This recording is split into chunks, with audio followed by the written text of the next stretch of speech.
send your chats to either the presenters or everyone. And just to cover all the bases, we will be downloading all of the questions and answers from the chat and the Q&A section after the event, and any question that hasn't been answered live, we will route the question back to the presenter and ask for a written answer, and we'll send that out post-event to everyone so that everyone has an answer to all of those questions.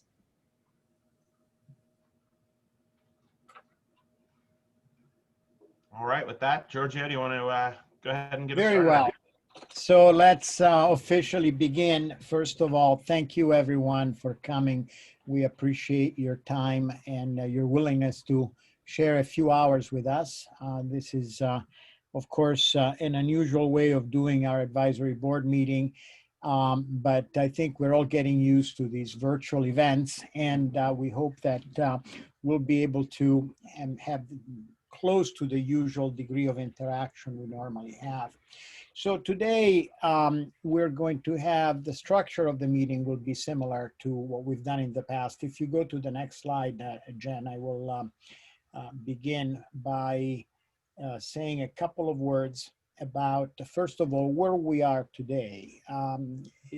Every one of our organizations had faced some pretty challenging times. We feel that Ohio State has done well, and we are quite proud of the fact that we were among the first to get back to the research enterprise officially. CAR received approval to get back to research labs on June 1st, and David Cook, I think, will say a few more things about that. He was instrumental in accomplishing that for us as part of a college committee for the return to research. The images you see here together as Buckeyes are images of our staff and students actually working at CAR. So we've been back in small numbers. Only those who need to be back in the building for experimental research work typically go there. But I would say that we've been now active for almost 3 months or over 3 months. So if you go to the next slide, I thought that some of you might be interested in understanding how the university is managing as a whole. And Ohio State has created its own COVID dashboard. And I'll just give you a quick summary here. They have implemented a system of testing that to the date listed here, September 19th, had actually tested 76,000 students, which means that many students were tested more than once. And you can see their percentages for positive rate. Generally speaking, I would say that the university is managing this quite well in 2 ways. One is that you can see that after the initial peak from the restart of classes, the numbers have been steadily slipping down. And also you can see on the bottom that the university makes available a total of almost 1,000 beds for isolation and quarantine, and the availability of beds is much larger than the number that are occupied. Further, we have no instances of anyone in intensive care. So given the circumstances, we think that the university has done quite well, and our partial return to in-person operations is reflected in the classroom as well. Option to be present in class, of course, is given to faculty and students alike. I am told that 30% of engineering classes have some degree of in-person participation. It could be 100% to maybe a couple of hours a week for a lab. So my report is that the situation is unusual and difficult, but we feel that Ohio State has managed it quite well. Let's go to the next one, Jen. So here now, after that broad introduction, let me give you an outline. I will speak a little bit about the state of the center. As usual, together with Marcello and David, we're going to give you a broad overview of where we are. Then we have the pleasure of having Chris Atkinson with us, a new director of the OSU Smart Mobility Initiative, who will talk about that initiative. Following which, Jim Gregory, the new department chair in mechanical and aerospace engineering, will be with us to give an overview and a report of the state of that department. I think what he will say in many respects is representative of other College of Engineering departments as well. Amy Tachi will be with us to tell you about how Engineering Career Services is dealing with the current situation and how we've been very active with online recruitment events. I would say that this is working quite well so far. We'll take a short break because we're all human beings and we need some stretch time and break time. When we resume at 2 o'clock, we'll hear from Cassie Dickerson, who is a new executive in the Technology Commercialization Office. We'll talk about some developments in that area. And then we have the great pleasure, and I really wish to thank the individuals who have offered to speak to us on behalf of General Motors, the Central Ohio Transit Authority, Cummins, Honda, and FCA, to tell us about how COVID has affected them. And we look forward to hearing about different angles and perspective. We're still readjusting, of course.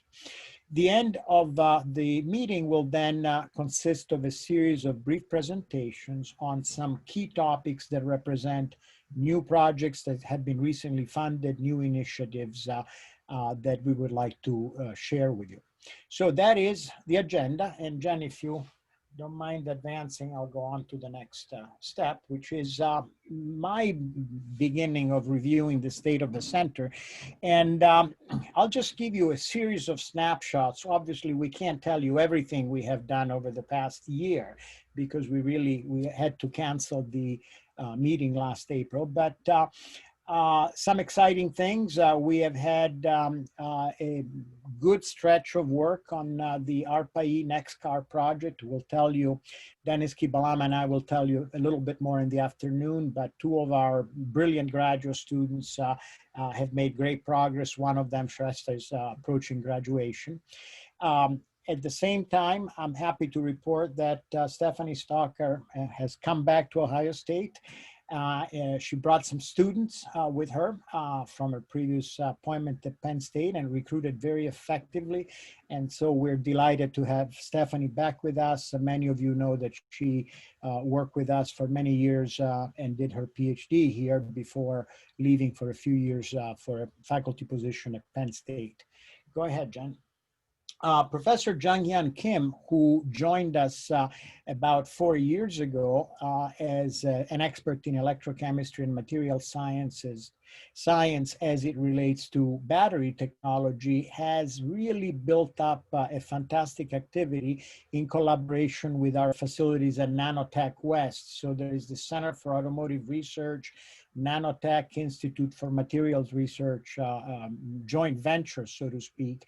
And he does some really phenomenal work on related to advanced materials and new battery chemistries and architectures. On the other side of electrification, of course, if you make batteries, you need to be able to charge them. And Dr. Matilde Derpino has been working, among other things, on an extreme fast charging project. She continues to explore the boundaries and the limits of what can be done with the electronics that drive these charging devices. We have worked on many different topics over the years. I'll pick an example here of some work we've recently done on topics related to system diagnosis using combinations of physics-based modeling and machine learning techniques. And our graduate, Dr. Rochen Yang, did some fantastic work on the subject of diagnosing evaporative emissions in her dissertation, and she's off working in the automotive industry now. We're also very proud of the fact that our alumni, some of them are staying around, and Tim Seitz and Mohit Mandokot are both now, after graduating from Ohio State, working at TRC in the Smart Center on connected and autonomous vehicle research and demonstration programs. And Let me give you, some of you already know about this, but I think it's official that our first official announcement. This past summer, the Department of Transportation, U.S. Department of Transportation, had a national competition for university transportation centers. 69 applications were received and 4 centers were funded, one each in 4 distinct areas. We presented a proposal in one area related to connected and highly automated vehicles. And I'm happy to report that we were awarded a university transportation center so-called the Tier 1 University Transportation Center in partnership with the University of California at Irvine, the University of Cincinnati, and the University of Texas at Austin. And this grant is focused on developing technology to deal with GPS vulnerabilities such as spoofing and jamming to prevent intentional attacks by hackers and unintentional interruptions. This is a very important topic, and it sees the collaboration of many groups at Ohio State, including CAR, SPIN, the Satellite Position and Inertial Navigation Lab, the Electroscience Lab. We have experts in antennas, navigation, automotive safety, and security.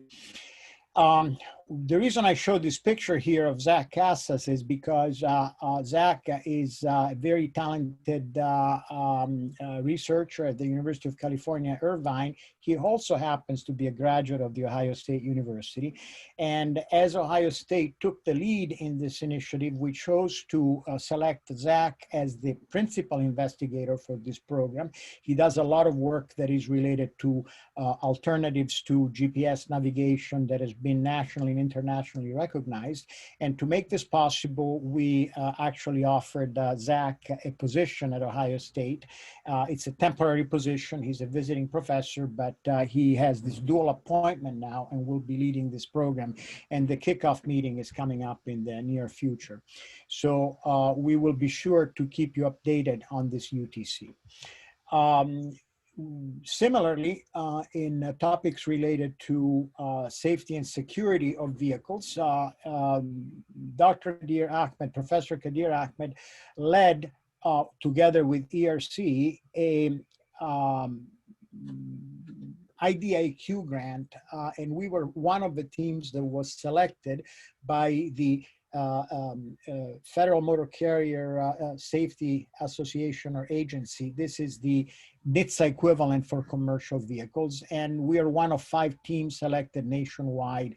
And you can see here that there will be related to commercial vehicles in multiple areas that have to do with the safety of commercial transportation.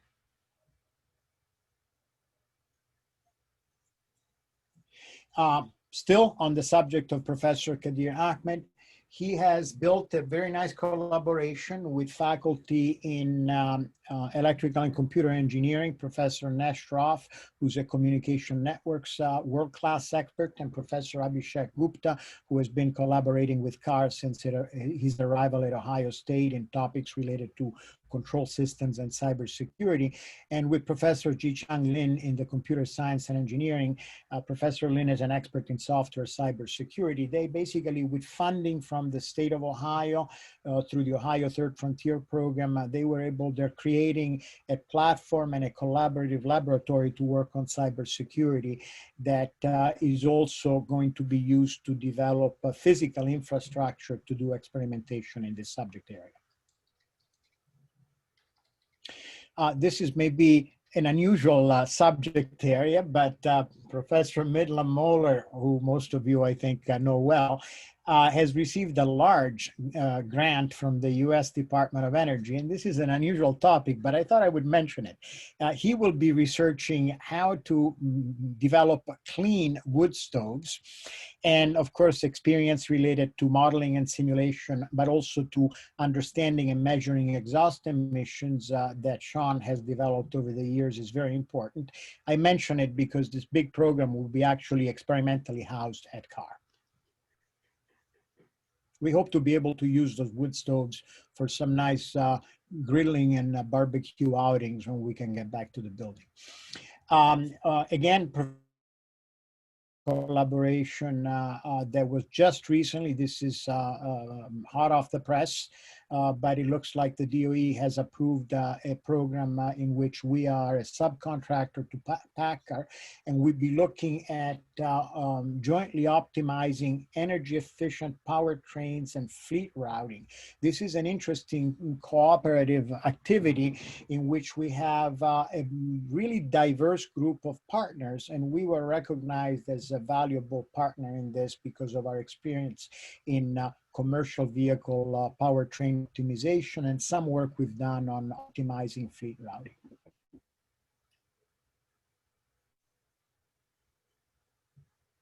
And another interesting subject of which you will hear a little bit more about later, Dr. Matilde Derpino, in collaboration with Professor Aldemir in the MAE Department Nuclear Engineering Program and myself, is working, leading a project that we do in collaboration with Georgia Tech on the subject of urban air mobility, understanding how to analyze and understand reliability of electric drive systems and energy storage systems in future air taxis that we might have in our cities.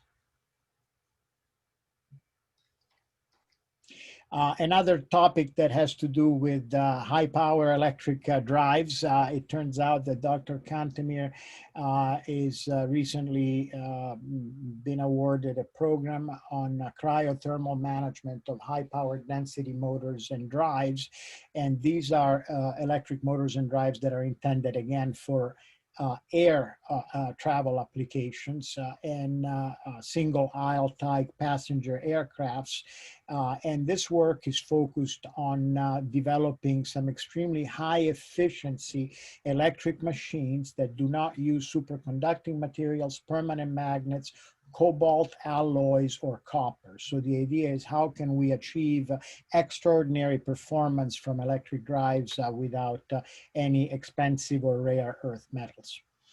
And finally, you'll hear a little bit more about this as well. We have been awarded a substantial amount of funding from the Federal Transit Administration to expand our activities related to commercial vehicle research and testing.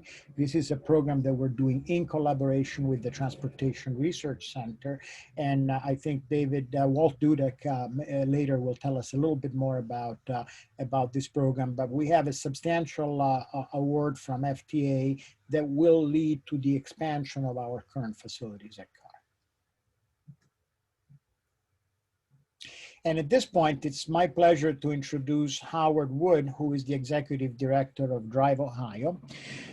Howard has 30 years of experience in surface transportation planning and public policy, and I think I will simply turn it over to him to tell us what he does within Drive Ohio, what the goals of the organization are, and how that may be relevant to the group of people attending today. Howard, turn it over to you.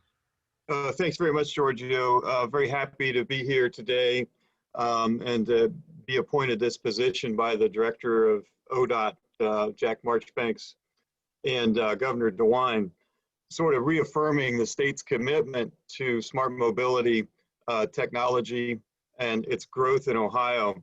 And it's very clear in the executive order that created Drive Ohio that leadership wants Ohio to be the premier agency or state in the country as far as driving and developing smart mobility solutions. To that end, we have, I'd say, about 3 prongs of focus. One is testing and deploying. We have some projects with some federal grants to deploy automated trucks, for example, on I-70 and also in Southeast Ohio in a rural environment. And those are just kicking off right now. Very exciting projects. We have our 33 corridor where we've outfitted 35 miles of US 33 between Dublin and Marysville with 60 some roadside units. And we're about to begin testing for onboard units communicating with those roadside units in that area. Another peer goal of the program is economic development. We want the companies to come and test here and to then stay and grow their companies here. So we work a lot with Jobs Ohio on the economic development to foster these technologies in Ohio. And the third pillar is workforce transformation. We have a program trying to prepare the workforce, even starting at K through 12 on up, for this next generation of smart mobility. And will we have the workforce capable of taking on these jobs? And the answer is that we will. And I'll just round it out, Giorgio, by talking about collaboration with our partners, and the more than 100 people represented on this call is a huge part of what we do to communicate and to collaborate on issues and what's happening in smart mobility. There's no better partners. It's really the crown jewel of the smart mobility story in Ohio than the Center for Automotive Research and the Transportation Research Center. So I'm really looking forward to the day that I can travel outside of my basement where I am right now and tell the story of smart mobility in Ohio and promote the good work that we're doing here and that you're doing at the center. So again, thanks so much for indulging me today, and very happy to be part of this effort. Thank you, Howard, and we look forward to many collaborations. So I'll move on from here, Jen, and I'll talk about some recognitions. It's always good to recognize those who have been successful. This past year, Marcello Canova and Andrea Serrani, in respectively mechanical and aerospace and electrical and computer engineering, received their Lumley Interdisciplinary Research Award for innovative work related to automotive powertrain control. Matilde D'Arpino was promoted to the role of research scientist just recently, a couple of months ago. And not only did Stephanie come back, but she promptly was recognized by the U.S. Department of Energy by receiving the Ralph Powell Junior Faculty Enhancement Award. I wanted to mention that it's a pity we can't give you tours, but we'll do a virtual tour with a few images. But our newly expanded battery lab is fully operational. It did stop for a few weeks in the early stages of the pandemic, but we have low voltage and high voltage capabilities. We can do coin cell all the way to full battery pack testing. And again, coupled with the activities of Professor Kim at Nanotech West, we really have from materials to systems, complete a set of services and research capabilities in the area of energy storage. Now, as you know and understand, motorsports activities, the competitions were slowed down by the pandemic as well. But our Baja Buckeyes, Formula Buckeyes, and EcoCar did successfully compete virtually and received recognition for their efforts. The underwater robotics team, meanwhile, took the opportunity to sort of rebuild, reorganize, and they're now beginning the manufacture of their new underwater robot. And Buckeye Current has moved on now from their Pikes Peak adventures to looking at dirt bikes, off-road motorcycles as their next challenge.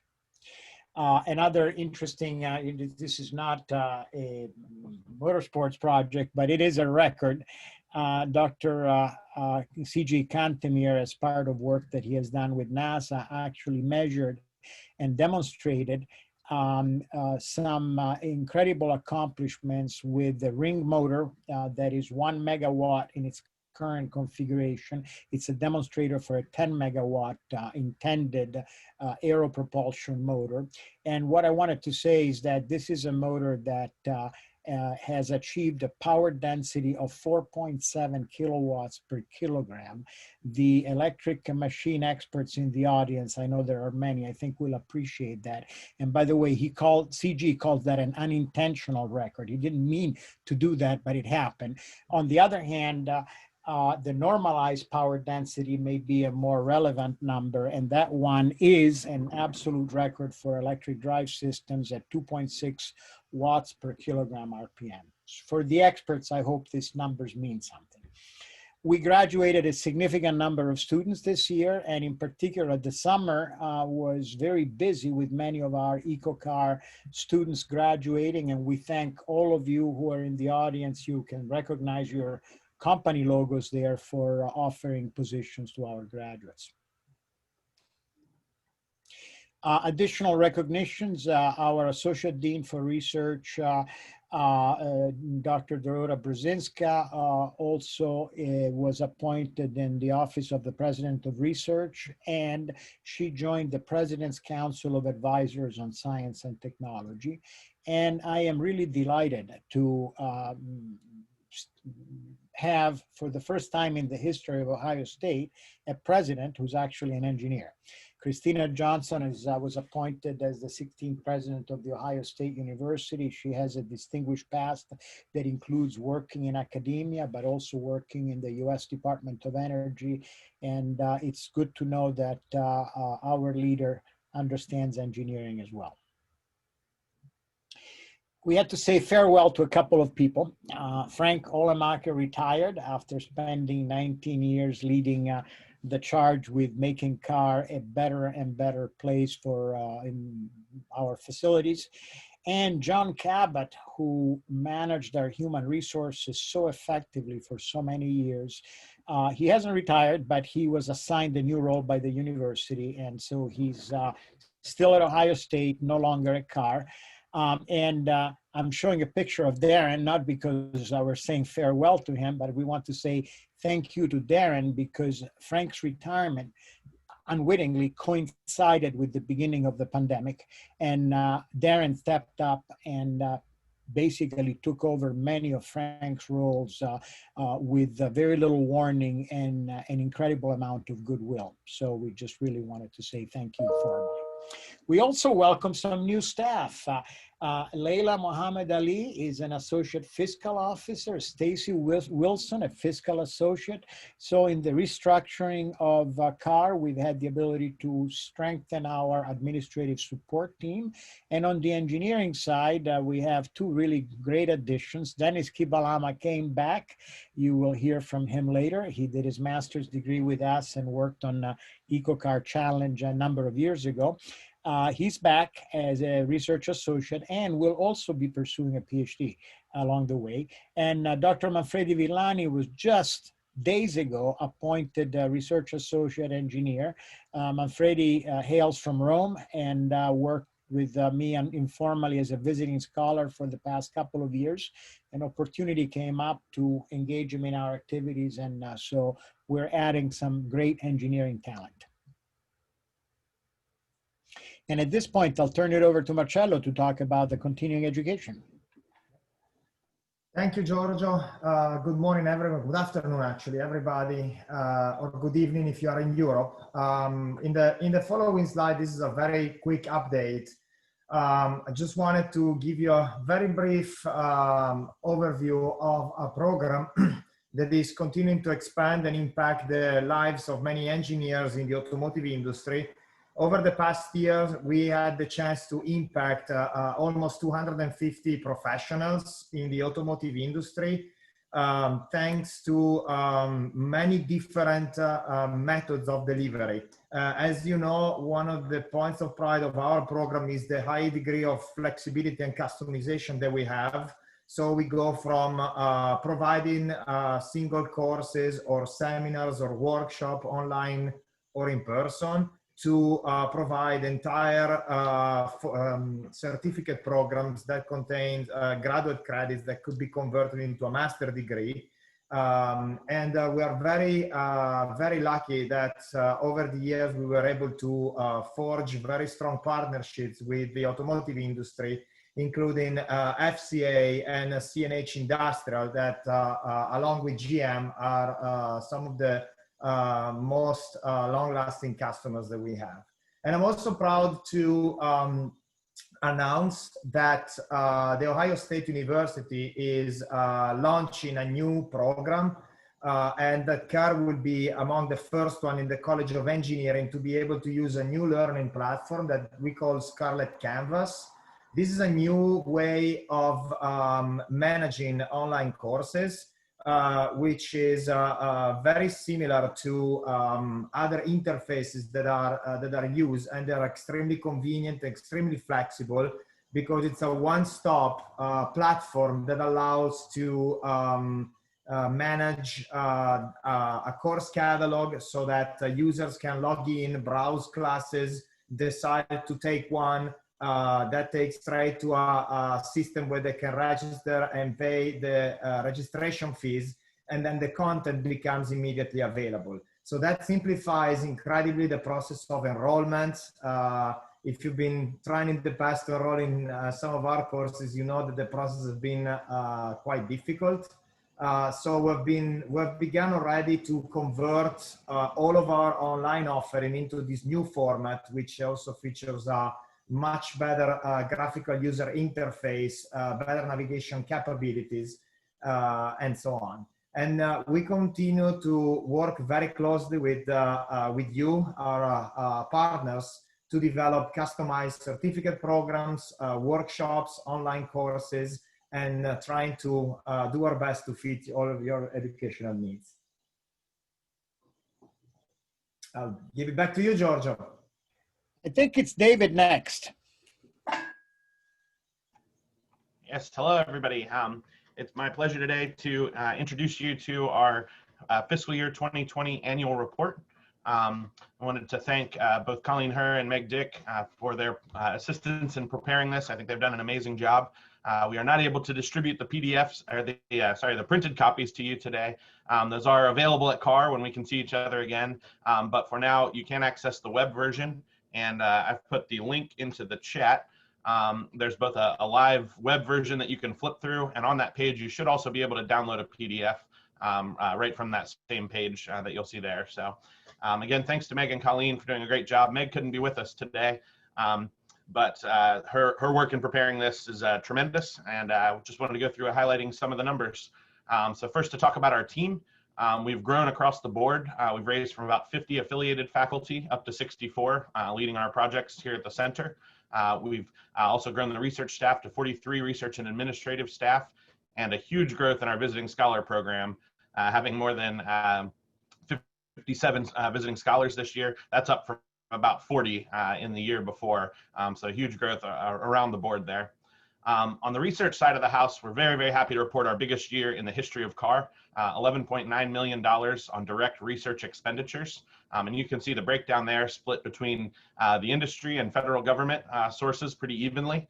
Of course, the federal projects in many cases are in partnership with you, the industry, but the source of those funds is from federal dollars. One of our biggest growth areas is in state dollars. So those of you that have been with us for a while, you might remember, in the past 5 to 7 years ago, us saying, that had really gone down to nearly $0, but finding renewed ways to work with the Department of Transportation and across the state. We're very excited to see that area grow for us. Our operating budget is about $1.7 million. The largest source of that is through the college, with some other areas kicking in to support our research operation, or our operations outside of research. And our engineering services continues to be healthy as well. The $600,000 we're reporting here is down a little bit from previous years. We've done a tremendous amount of distance education, but this group was affected most by the pandemic. About 3 months of the fiscal year, most of the engineering services labs were closed, so that business was down a bit. But the other thing that's happened is actually a positive.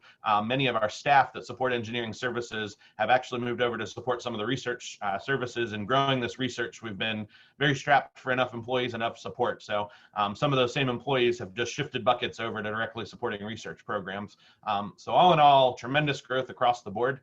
This year, our total operations across all types of projects is a new record of $15.7 million.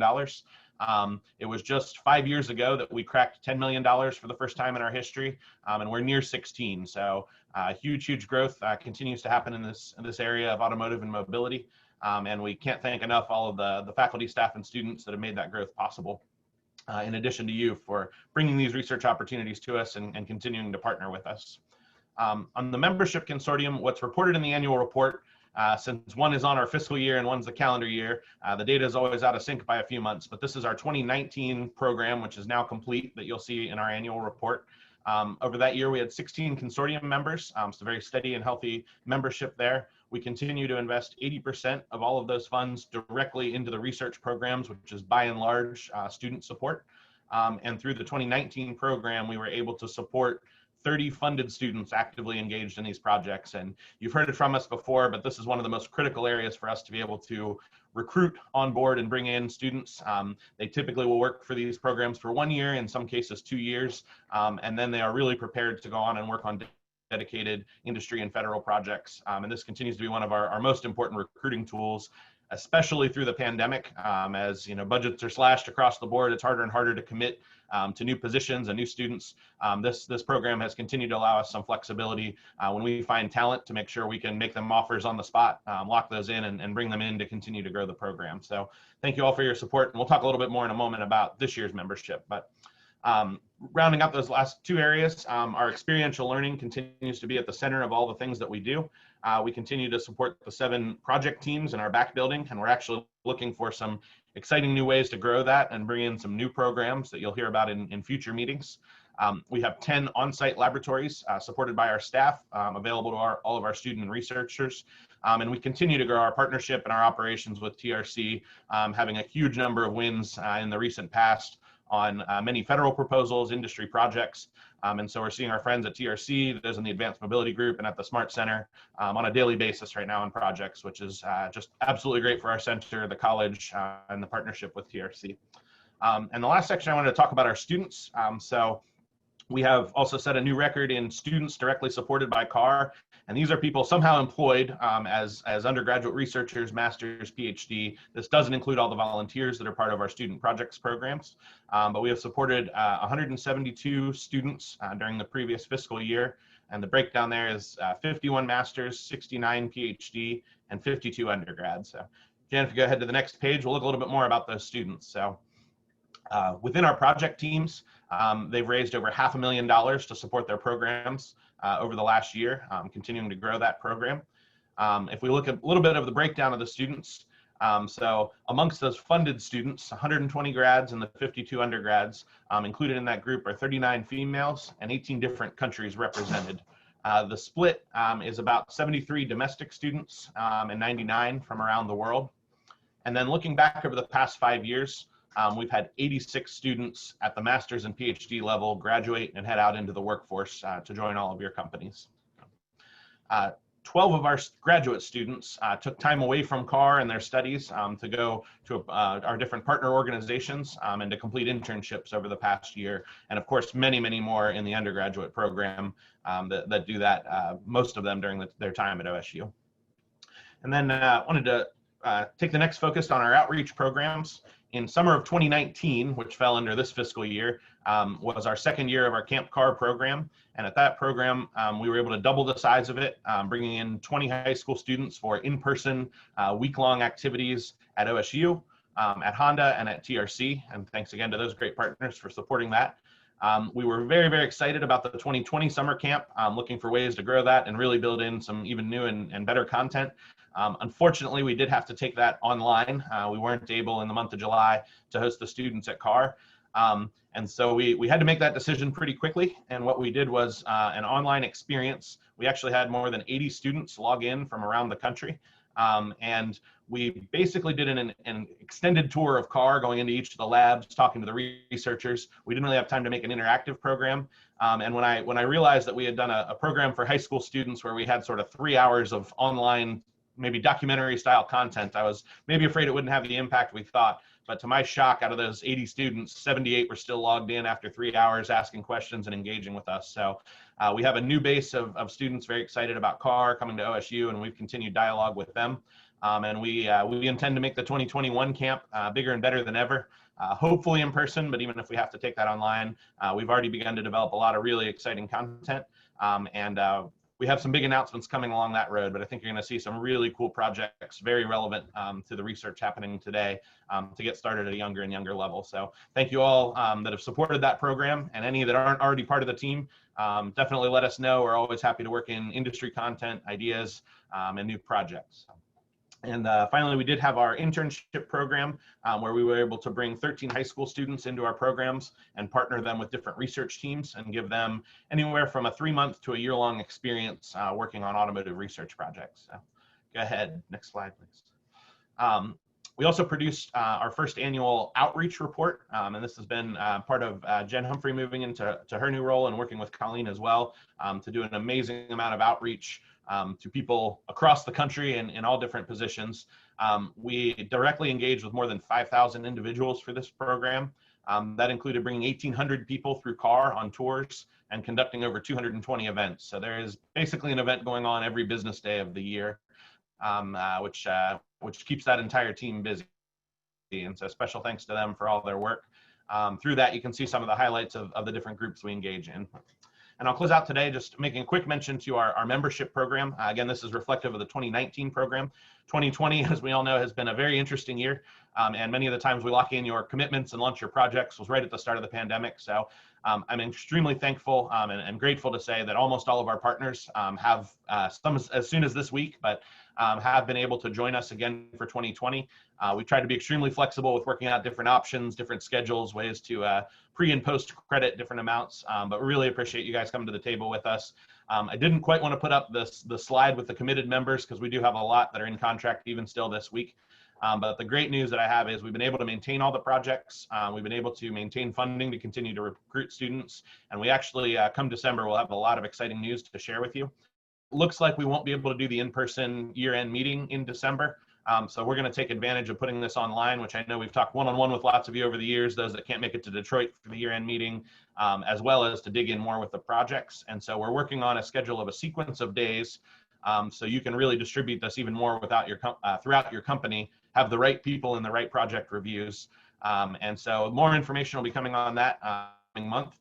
But we're looking for some new formats and hoping to engage a larger audience than ever at our year-end reviews. We've also been able to launch some platinum projects. We did have to do a few of these a bit off cycle, so we've worked through some custom timing with all of you. Again, with commitments coming in even as recent as this week for several companies. But we're really excited about some new projects in new thrust areas for us, largely tied to cybersecurity, more and more in automated vehicles. And one of the programs I'm most excited about, we were able to work with Central Ohio Transit Authority to actually expand on work that began with Ford here at Ohio State, but to look at different ways for mass transportation, specifically with CODA and the buses, to start to disinfect, to detect COVID, to disinfect the buses, and to add safety for people across the country. So that project is now underway, and we hope to have some great news to share, not only with you, but with the entire nation about some different things we learn out of that program. So look for information on the year-end event. We will still do that in the December timeline, but these will be much shorter sort of micro bursts of information on different topic areas. So I think that rounds out my section of the presentation. Thank you all for joining us today, and can't wait to see you soon.